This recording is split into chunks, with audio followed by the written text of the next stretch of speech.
ഒരാൾ ലത്തീൻ സഭയിൽ നിന്ന് ഒരാൾ മേയറായ ലത്തീൻ സമുദായത്തിന് എന്താ ഗുണം?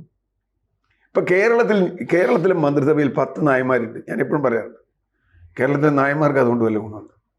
10 നായന്മാരാ കേരളത്തിന്. 11% വോട്ടില്ലാത്ത താഴെ വോട്ടുള്ള നായന്മാർക്ക് 10-21. പല കാരണങ്ങൾ കൊണ്ടും മുമ്പ് മേഴ്സി മേയറായിട്ടുണ്ട്, മേഴ്സി വില്യംസ് മേയറായിട്ടുണ്ട്. അപ്പൊ അത് വരും. ഇവിടെ സൗമിനി ജെയിൻ മേയറായത് എനിക്ക് ഓർമ്മയുണ്ട്. അന്ന് VM സുധീരൻ അന്ന് KPCC പ്രസിഡന്റാ. ഒറ്റ ബലത്തിൽ പിടിച്ചതുകൊണ്ടാണ് സൗമിനി ജെയിൻ മേയറായത്. വേറെ ഒന്നുമല്ല, മെറിറ്റുള്ള ഒരാൾ മേയറാവണമെന്ന് പറഞ്ഞത്. അപ്പൊ തീർച്ചയായിട്ടും ഇപ്പോൾ ദീപ്തി മേരി വർഗീസാണ് മെറിറ്റുള്ള എന്ന് കോൺഗ്രസിന് തോന്നുകയാണെങ്കിൽ ദീപ്തി മേരി വർഗീസ് തന്നെയാണ്. ദീപ്തി മേരി വർഗീസ് പറഞ്ഞാൽ കേൾക്കില്ല എന്ന് ചില പുരുഷ സിംഹങ്ങൾക്ക് തോന്നുന്നുണ്ടാകാം. അല്ല, അവര് പറഞ്ഞാൽ കേൾക്കുന്നത് മാത്രമല്ലല്ലോ. എന്നാ പിന്നെ സ്ത്രീ സംവരണം വേണ്ടല്ലോ.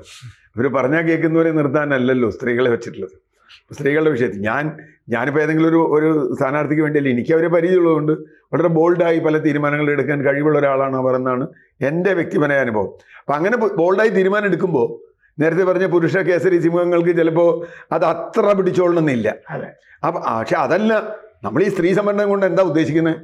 സ്ത്രീകൾ ബോൾഡായി തീരുമാനം എടുക്കണം, പുരുഷൻ പറയുന്നത് മാത്രം കേൾക്കുന്ന ആളുകളായിട്ട് സ്ത്രീ വരരുതെന്നാ. അല്ലെങ്കിൽ പിന്നെ മേയർ പുരുഷനും ഡെപ്യൂട്ടി മേയർ സ്ത്രീയൊന്നും ആക്കി വെച്ചാൽ മതിയല്ലോ ഇവിടെ. പണ്ട് അങ്ങനെയാണല്ലോ നമ്മളെ രീതികൾ. അപ്പം അതല്ല, സ്ത്രീകളെ ഏൽപ്പിക്കുമ്പോൾ സ്ത്രീ എന്ന നിലയ്ക്കുണ്ട്, അവരുടെ പാർട്ടി എന്ന നിലയ്ക്കുണ്ട്.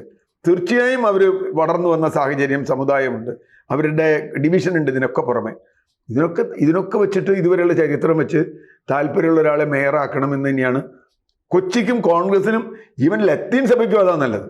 കാരണം എന്താ വെച്ചാൽ കൊച്ചി നന്നായി ഭരണം നടന്നാലല്ലേ ഇവിടുത്തെ ഏറ്റവും ബഹുഭൂരിപക്ഷം വരുന്ന ലത്തീൻ സമുദായത്തിലെ അംഗങ്ങളല്ലേ. ഇവിടെ നല്ലൊരു വികസനം നടക്കുകയാണെങ്കിൽ അതിൻ്റെ ഗുണം ആർക്കാ കിട്ടുക? ആ ഭൂരിപക്ഷ സമുദായത്തിനല്ലേ.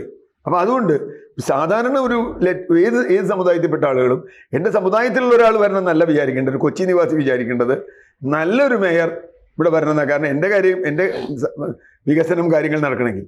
കൂടുതൽ വാർത്തകളും വിശേഷങ്ങളും നിങ്ങളിലേക്ക് എത്താൻ ABC മലയാളം സബ്സ്ക്രൈബ് ചെയ്യുക, ബെൽ ബട്ടണും അമർത്തുക.